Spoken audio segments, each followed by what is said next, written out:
Good afternoon, I'm Thomas Magill. Homeless Londoners who have been living in a former hotel in Waterloo have contacted BBC London to complain that a broken lift means some disabled residents have been trapped in their rooms.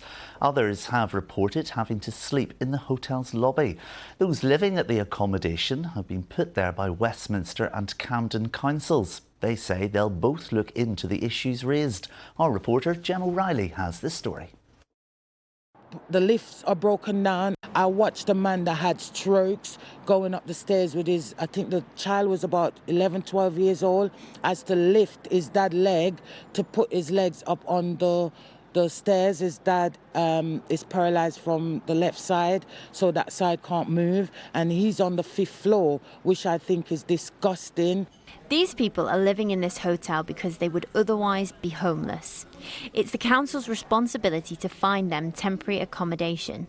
They say they've had to sleep in the lobby because of the lift being broken and them having mobility issues. The residents we spoke to wanted to remain anonymous. Johnson was sent to the hotel and has a heart condition and a disability in his leg.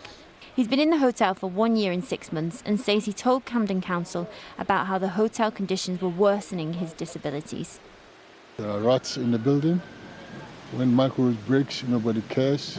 Fire safety, you can only open the door at one side of at one end of the building and not at the other side. The incidents that happened there happened at Waterloo Hub Hotel in Lambeth. Now, the BBC found out about this because one man said he was stuck in his room for 13 days after not being able to get down because he's a wheelchair user and the lift was broken. Now, many of the residents have told the BBC that they've contacted the relevant councils and the management of the hotel, but they've received no response. The staff are rude, the food is diabolical. Bed bugs, I've been bitten all over. Yeah, it's a joke. Sad, depressed, and I feel sorry for a lot of people who's in a lot worse situation than me, and it's sad to see. This comes as government data shows that London Council spent £1.7 billion in the year to March 2025, an increase of 29% from last year, equating to more than half of the money spent nationally on temporary accommodation. We put all these claims to the councils involved. Westminster Council said, "We are very concerned to hear of the BBC's findings and acknowledge our responsibility in providing clean, safe and secure accommodation for people." Camden Council said, "We have visited the hotel urgently to look into these issues with the contractor responsible for maintaining the building and are discussing this with the residents." The BBC also contacted the hotel and the company responsible for the maintenance, but they haven't responded. Think about, human beings that live in these places, these sort of places. I mean, there are no more human beings that are sick. They've contributed a lot to this country, not just me. Jem O'Reilly, BBC London. City Thameslink has been named the worst of Britain's busiest railway stations when it comes to cancellations. In the year to August, 1 in 13 trains due to stop there were cancelled. Blackfriars, Hackney Central, Shepherd's Bush and Wimbledon were all in the top 10 worst performing according to BBC analysis. The Rail Delivery Group, which represents train operators, has apologised and says extreme weather, track signalling or train faults and trespass could all lead to cancellations. Transport for London has warned that anyone who persistently refuses to pay fines for entering London's ultra-low emission zone or ULEZ could be made bankrupt. TfL say it's cracking down on a specific group of drivers with long-standing ULEZ charges. It added 94% of debt is owned by people with at least 4 outstanding penalty charge notices. A campaign to save 2 buildings in the City of London from demolition has won the right to present its case at the High Court. The City of London Corporation wants to demolish Bastion House and the former Museum of London based in Barbican and replace them with 3 office blocks. But campaigners say the work will create a net increase in carbon dioxide. The Barbican Quarter organisation have been granted a judicial review on environmental grounds. Enfield Council has approved plans for an inland surfing lake in the Lee Valley. The artificial lake will be built at Pickett's Lock. The Lee Valley Park is already home to an artificial whitewater rafting centre and hosted the canoe events in the 2012 London Olympics. Next to a musical at a time of civil unrest in 1970s London. Black Power Desk is named after a secret unit within the Metropolitan Police which targeted those involved in the Black Civil Rights Movement.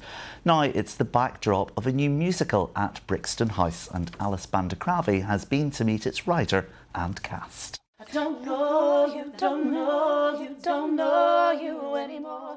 A tale of two sisters set in the 70s with a backdrop of racial tension amid the growth of the Black British Civil Rights Movement. Black Power Desk is a musical that draws from real-life miscarriages of justice and the fight for equality, written by Uriel Klein Mekongo. I'm not your property. I chose to write a musical because I really enjoyed watching shows like Hamilton, even Sylvia, where we're telling, it's a musical storytelling of a history. The only thing that I wanted to do differently in that was I didn't want to tell, I guess, a white story with a black cast. I wanted to tell a black story with a black cast, and I wanted the music to reflect that time, that era, that sense of rebellion. It's a story with women at its core, black women who've so often been written out of history. She's able to take human experiences, take something as vast as history, take something as vast as racial identity, systemic racism, community, sisterhood, sexism, motherhood, love, relationships, and distill it into a piece that everyone can come and interact with and enjoy. Yeah, it's a great conversation starter. The conversation starts in the theatre, but really it continues outside. And our wonderful team of people have kind of blasted everybody with something, with some light and some sparkles and some soul and some good reggae goodness and calypso goodness. We need our kids to come and see this.